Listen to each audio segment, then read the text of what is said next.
छाती तक तक भाई ना पोखरी भितरे पंख ए भाई ना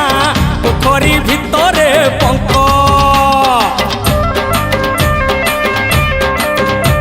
ए देखो रे देखो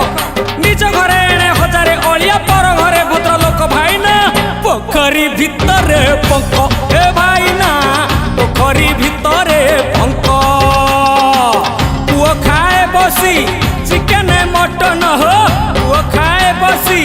चिकेन मटन बाप कहे भोक भोक भाई ना पोखरी भितरे पंख ए भाई ना पोखरी भितरे पंख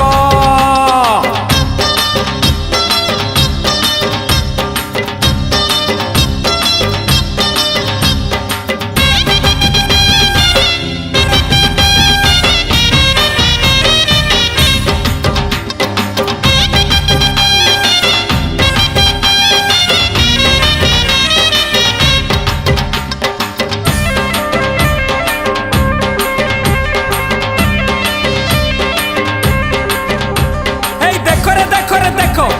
सारू बुदा मूले बेंगुली हसुची बाटीरे गड़ुची तंप भाई ना पोखरी भितरे पंख ए भाई ना पोखरी भितरे पंख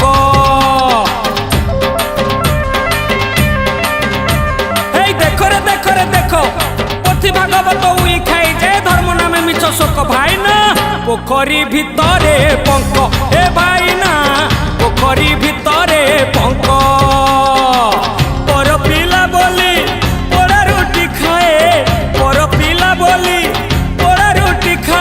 मालिक साजिची जोक भाई ना पोखरी भितरे पंख ए भाई ना पोखरी भितरे पंख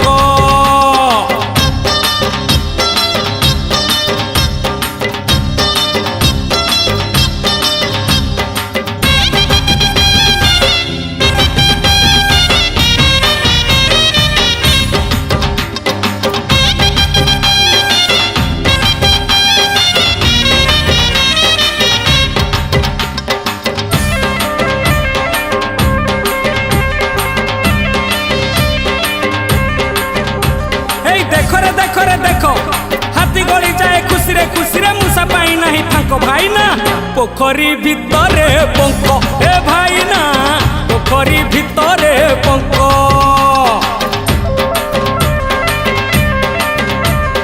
देखो रे देखो जने खटु थाए 10 जन पाई खटिबा लोकटी पोक भाई ना पोखरी भितरे पंख ए भाई ना पोखरी भितरे पंख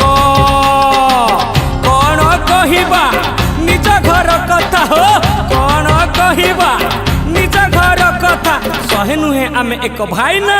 पोखरी भितरे पंख ए भाई ना